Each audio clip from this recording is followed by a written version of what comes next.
सरकारी भूमि को अतिक्रमण मुक्त करवाने की मांग को लेकर जैसलमेर की ग्राम पंचायत धोबा के ग्रामीणों ने जिला कलेक्ट्रेट परिसर में जमकर विरोध प्रदर्शन किया। जिला कलेक्टर प्रताप सिंह को धोबा गांव के मौजूद लोगों ने ज्ञापन सौंपकर उक्त भूमि को अतिक्रमण मुक्त करवाने की मांग की।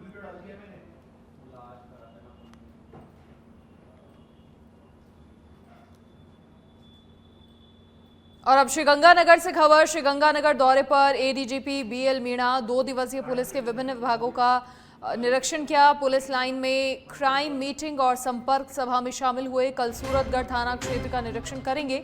पुलिस लाइन में मॉक ड्रिल का भी निरीक्षण किया गया। अंतर्राज्यीय अपराधों में कार्रवाई पर संतोष जताया।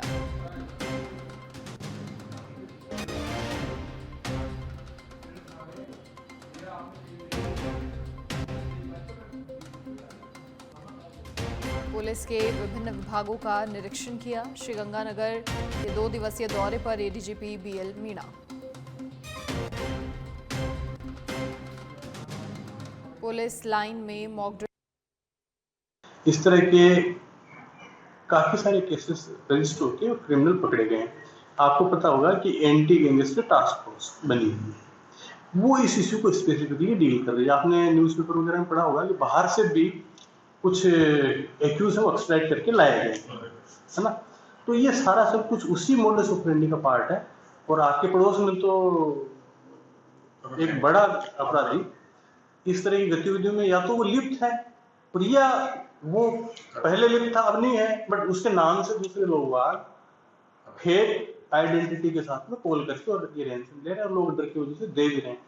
हमारी जानकारी में ये इशू आता है तो मुकदमा दर्ज करके कार्रवाई होती है। और आपको भी पता है यहाँ पे भी कार्रवाई हुई और जयपुर वगैरह में हुई है। मैं ये मानता हूँ कि इसमें सबसे बड़ा रोल तो पब्लिक का ये कि इस तरह की मेजोरिटी कॉल मुझे जहाँ तक लगता है कि कोई नोरिस बिश्नोई या किसी और अन्य अपराधी का नाम लेके और छोटा सा टुच्चा सा अपराधी फोन करके लोगों से और इस तरह की वसूली करता है। लोग सामने आएंगे। और बीकानेर के खाजूवाला से अब खबर है, जहां 3 बीघा सरसों के खेत में आग लग गई। खेत में एकत्रित की हुई सरसों में आग लगी और अज्ञात कारणों से आग लगी। आसपास के किसानों ने टैंकरों की सहायता से आग पर काबू पाया। 24 केवाईडी निवासी किसान सुखदेव सिंह का काफी आर्थिक नुकसान हुआ है। खाजूवाला की 24 केवाईडी की पूरी घटना है, जहां 3 बीघा सरसों के खेत में आग लग गई। किसानों ने आग पर काबू पाया, लेकिन काफी नुकसान हुआ है।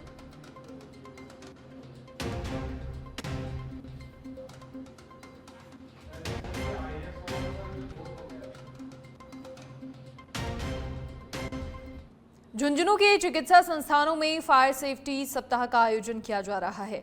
इस सप्ताह की थीम एकजुट हो, अग्नि सुरक्षित भारत को प्रज्वलित करें रखी गई है। वहीं राजकीय बीडीके अस्पताल में फायर सेफ्टी की शपथ ली गई। पीएमओ और वरिष्ठ शिशु रोग विशेषज्ञ डॉक्टर जितेंद्र भांबू ने बताया कि आमजन में स्वास्थ्य कर्मियों में आग बुझाने के बारे में जानकारी होना अति आवश्यक है। साथ ही आमजन में जागरूकता लाने पर दुर्घटनाओं में कमी लाई जा सकती है।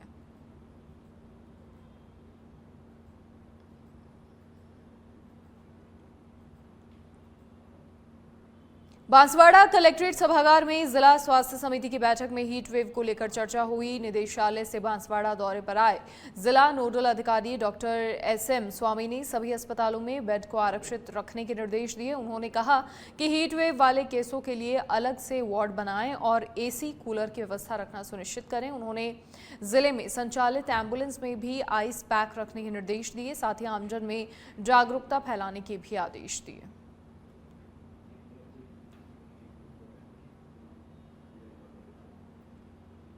कोटा में अंडर 20 राष्ट्रीय कुश्ती प्रतियोगिता का आयोजन हुआ, जिसमें राजस्थान के खेल मंत्री राज्यवर्धन सिंह राठौड़ और जल संसाधन मंत्री सुरेश रावत भी समापन समारोह में पहुंचे। विधायक संदीप शर्मा और राजस्थान कुश्ती संघ के अध्यक्ष राजीव दत्ता ने राठौड़ का स्वागत किया।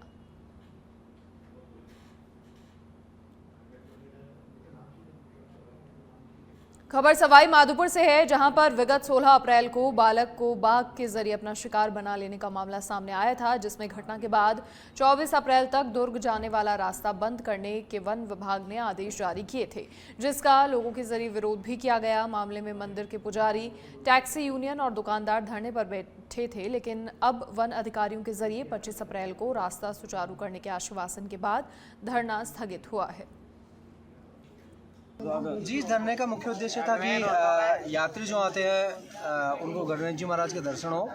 और ये 16 तारीख को एक बालक को, कार्तिक नाम का बच्चा था, जो अपने दादी और चाचा के साथ में गणेश जी महाराज के दर्शन करने के लिए आया था। तो कुछ जाम लग गया और पैदल यात्रा करने के कारण उस बच्चे को टाइगर ने खाया था। थोड़ी इसमें वन विभाग की लापरवाही भी रही थी। और आज जो हमारा धरना था वो गणेश जी यात्री जो विवाह शादी है हमारे और कई तरह के मांगलिक प्रोग्राम है, उनमें निमंत्रण पहला गणेश जी महाराज को देते हैं। तो उसके लिए हम लोगों की हमारी मांग, जायज़ मांग थी कि अगर फॉरेस्ट की गाड़ी अगर अंदर जा रही है और बाकी जिप्सी कैंटर अंदर गेस्टों को लेकर अंदर जा रहे हैं, तो यात्रियों को भी किस पे जो टैक्सी हैं उनसे अंदर जाने दिया जाए।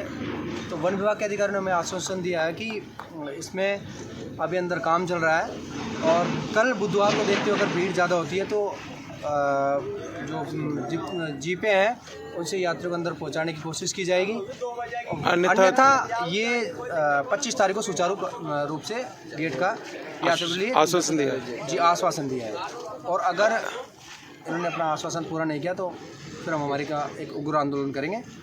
किसी भी कीमत पे वन विभाग की लापरवाही बर्दाश्त नहीं करेंगे, इनकी तानाशाही बर्दाश्त नहीं करेंगे।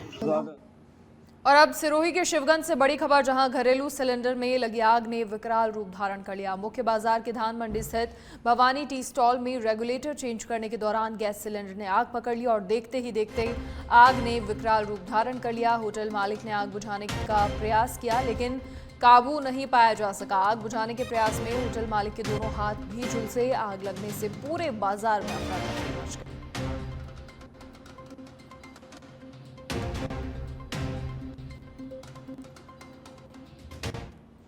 और अब सिरोही के माउंट आबू से खबर है, जहां शहद के लालच में भालू चढ़ा 50 फीट पेड़ के ऊपर, परंतु भालू को खाली हाथ लौटना पड़ा। भालू की अटखेलियां देखने के लिए लोग इकट्ठा हो गए। गुजर रहे गाड़ी चालक ने वीडियो बनाया। माउंट आबू के बीकानेर पैलेस का ये वीडियो है।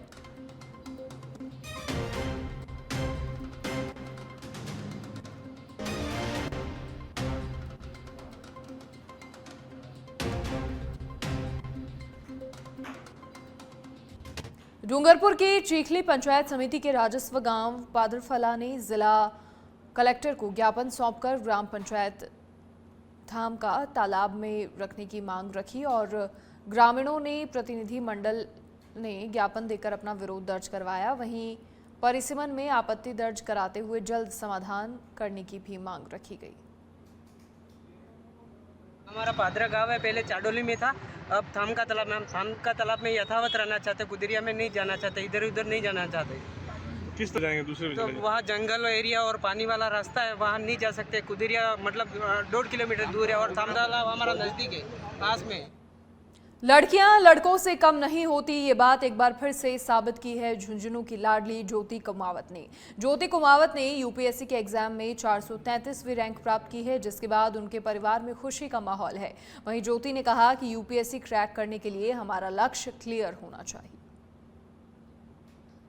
जी, वो व्यक्ति का आईएएस में चयन हुआ, उसके लिए बहुत बहुत खुश है। पूरा परिवार खुशी में है और ये घर पर ज़्यादा रह के तैयारी की और पिछले साल इंटरव्यू में दिया था और रह गई थी। इस बार इसने घर से तैयारी करके और इंटरव्यू दिया है और मालिक की दया से बहुत बहुत खुशी है। इनको मोटिवेट तो करने की वैसे ज़रूरी नहीं थी हमें, तो ये ऊपर के मकान में रहती है, इसके लिए ऊपर का मकान बनाया था कि भाई ये पढ़े और खाने के लिए इसको आवाज़ दे देते, खाकर ऊपर चली जाती और जो इसके लिए हमने करना चाहा वो किया, पूजा पाठ जो भी किया।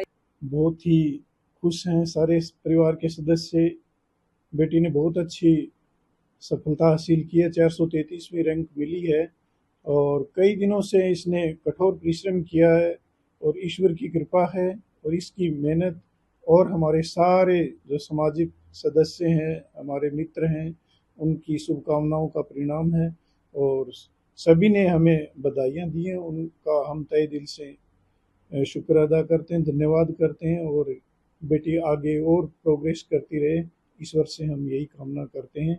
हम सारे परिवार के सदस्य जो एक आध्यात्मिक विचार, आध्यात्मिक ग्रुप से जुड़े हुए हैं, हमारा विश्वास ईश्वर की कृपा और मेहनत दोनों पर है और हम सभी को यही संदेश देना चाहते हैं कि कठोर परिश्रम और ईश्वर की कृपा जब दोनों मिलते हैं तो फलीभूत होता है और सकारात्मक परिणाम मिलता है। बच्चे को जो अब तक सफल हुए हैं उनकी जीवनी और उनके विचार, उनकी प्रेरणा इसके सामने रखते थे और हमेशा यही इसको शिक्षा देते थे, बेटा हमारा एक साधारण परिवार है और इस परिवार को आप आगे विकास की तरफ ले जाना चाहती हो तो आपको कठोर परिश्रम करके और कुछ अलग दुनिया से जो एक ट्रेंड पड़ी हुई है लोगों में उससे अलग श्रेणी का आपको विकास करके दिखाना है। और वो बेटी ने आज यूपीएससी सिविल सर्विस एग्ज़ाम 2024 का फाइनल रिजल्ट आया एंड मेरी उसमें 433 रैंक मैंने हासिल किया। एंड ऑब्वियस सी बात है, जब आप इतनी बड़ी एग्ज़ाम में सफलता हासिल करते हो तो खुशी का माहौल तो रहता ही है। सो मम्मी पापा एंड सभी फैमिली मेम्बर्स बहुत खुश हैं एंड मेरी सफलता में इनका भी बहुत बड़ा योगदान रहा है, तो इनको भी मैं बहुत बहुत धन्यवाद देती हूँ। एंड साथ में आपने कहा कि जैसे बालाजी महाराज का हमारे यहाँ पे ज़्यादा मान्यता है, तो सभी अलौकिक दिव्य शक्तियों का भी मैं बहुत बहुत आभार प्रकट करती हूँ कि उन्होंने इतनी ब्लेसिंग दी मुझे कि मैं इस काबिल बन पाई। सर तैयारी का तो ऐसे है, जैसे बेसिक कॉन्सेप्ट्स आपके क्लियर होने चाहिए, तो प्रीलिम्स के लिए आपको PYQs वगैरह NCERTs वगैरह क्लियर होनी चाहिए। साथ में आपका कोई भी एक न्यूज़पेपर आप जो अच्छा हो, जैसे कि the Hindu and Indian express generally बताते हैं, तो जनरली वही मैंने रेफर किया था इंडियन एक्सप्रेस को।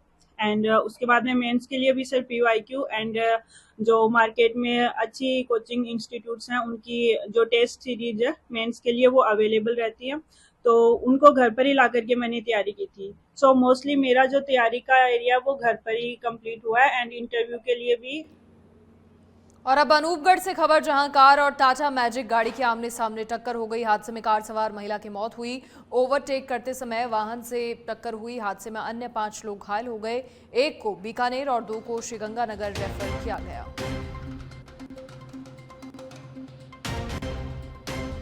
तो ओवरटेक करते समय ये टक्कर हुई। हादसे में कार सवार महिला की मौत और अन्य 5 लोग घायल।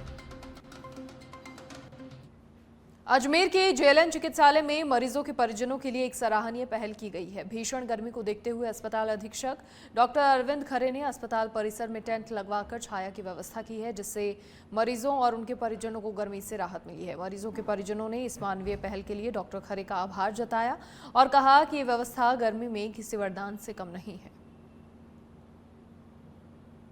पहले पर धूप में बहुत परेशानी होती थी बैठने में, अब बहुत ही अच्छा लग रहा है और बहुत ही सुकून मिल रहा है। मतलब बहुत ही धूप थी पहले तो, और छाया भी नहीं थी, सब लोग धूप में बैठते थे। अब बहुत अच्छा लग रहा है। खाना पानी खाने में भी हाँ, खाना पानी खाने में भी अच्छा लग रहा है, धूप नहीं लगती। ठंडा रहता है। हाँ, ठंडा भी रहता है मौसम चारों तरफ। पहले किस तरह से छाया को देखते थे अंदर वादों में क्या? हाँ, मतलब बैठते थे तो आगे से आगे खिसकते थे, थोड़ी सी छाया रहती थी, फिर दरी को आगे खिसकाना भी पड़ता था, बहुत दिक्कत होती थी। खाना भी खाते तो दिक्कत होती थी। अब हाँ, अब राहत है। आपका नाम? समोद चौहान। हाँ, JLN ये सावित्री चौराहे के पहले भैया बहुत ज़्यादा धूप आ रही थी यहाँ पे। ये शेड लगने के बाद कल से थोड़ा राहत मिली है और पहले बार बार आगे पीछे खिसकना पड़ता, अब खिसकने की ज़रूरत नहीं है और अभी ठीक है, शांति है, ठंडा है वातावरण, छाया से कोई दिक्कत नहीं है। पहले किस तरह से छाया को देखना पड़ता था? पहले छाया टीन शेड को देखना पड़ता था कि आगे से आगे खिसकने का पड़ता था, पीछे धूप आ जाती थी फिर आगे जाना पड़ता पहले था। पुल की बस छाया ही मिलती थी। हाँ, पुल की छाया मिलती थी पहले लोगों की इसकी, अब तो इस स्टैंड लगने से थोड़ा फ़ायदा राहत मिली सभी लोगों को।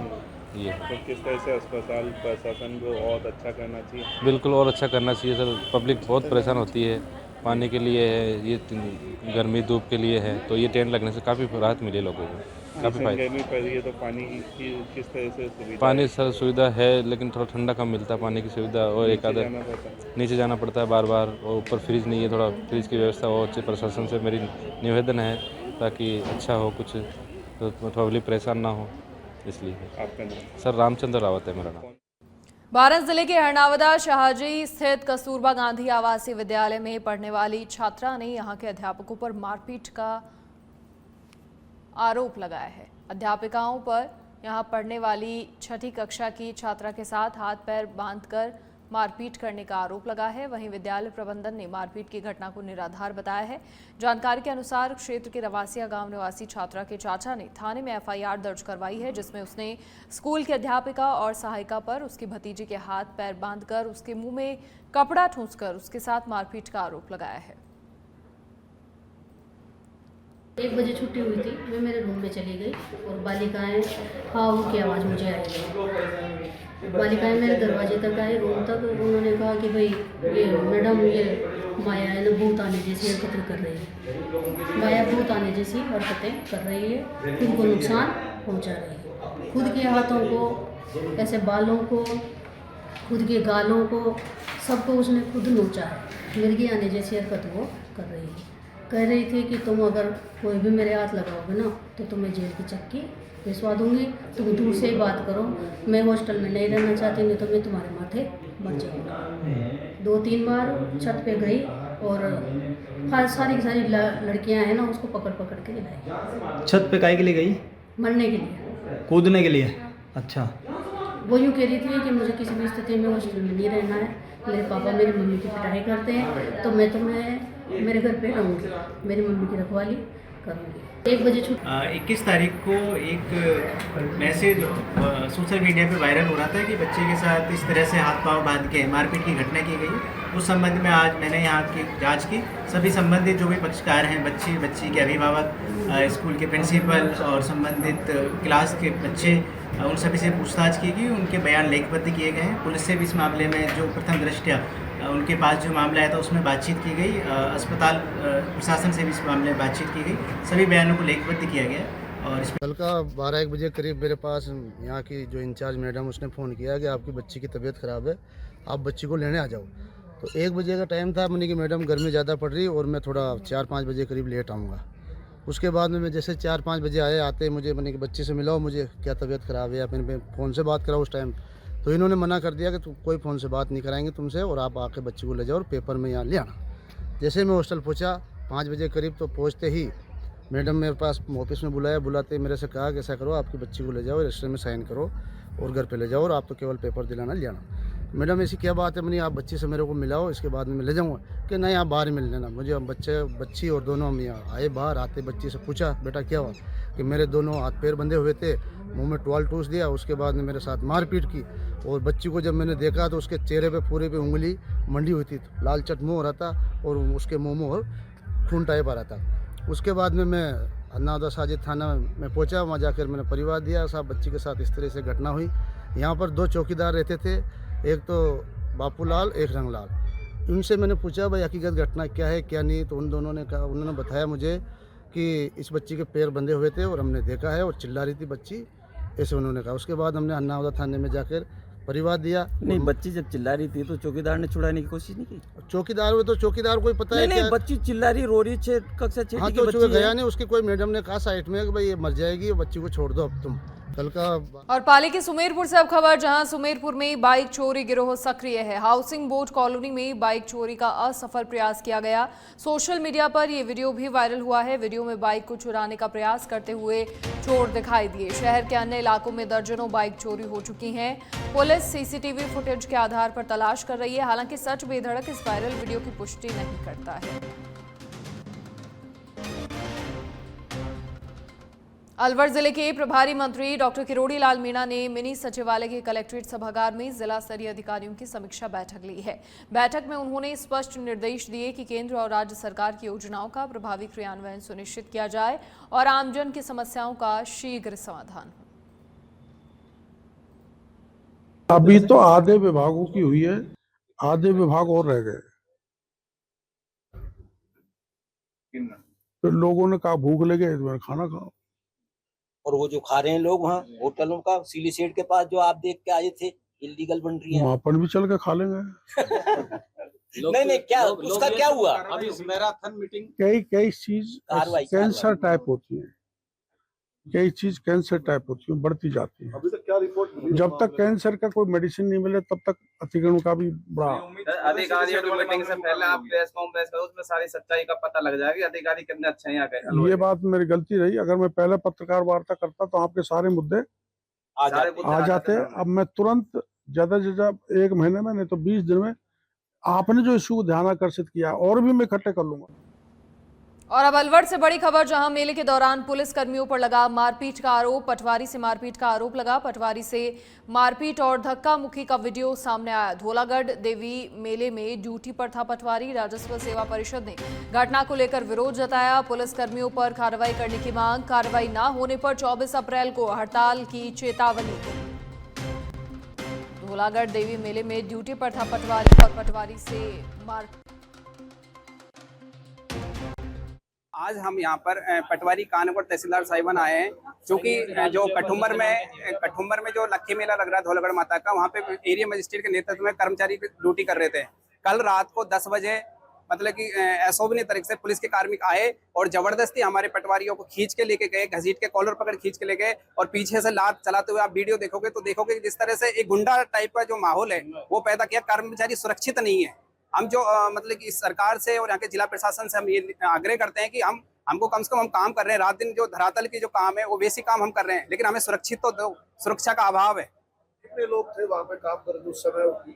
वहाँ एरिया मजिस्ट्रेट थे तहसीलदार जी, उनके निर्देशन में वहाँ पे 6-7 कर्मचारी काम कर रहे थे और व्यवस्था को बना रहे थे, लेकिन पुलिस वालों ने वहाँ पर आकर व्यवस्था को अमर्यादित और व्यवस्था खराब करने का पूरे प्रयास किया गया। बिना किसी वजह पे मामला था, कोई कारण है? कोई कारण नहीं था। लगातार 3-4 दिन से कर्मचारी जिस तरह आदेश के और अब जयपुर से बड़ी खबर, सच बेधड़क की खबर का असर हुआ है। महारानी कॉलेज में गंदगी के ढेर का मुद्दा उठाया था। महारानी कॉलेज का प्रशासन अब नींद से जाग गया है। अब पार्किंग क्षेत्र में सफाई करवाई गई है, तो ये बड़ा असर हुआ है सच बेधड़क की खबर का।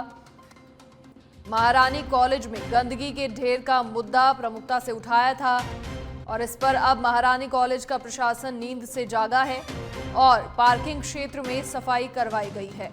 निश्चित तौर पर प्रतिष्ठित शिक्षण संस्थान और वहां जब ऐसे मामले सामने आते हैं तो कई सवाल भी खड़े होते हैं और ये निंदनीय भी दिखाई देता है।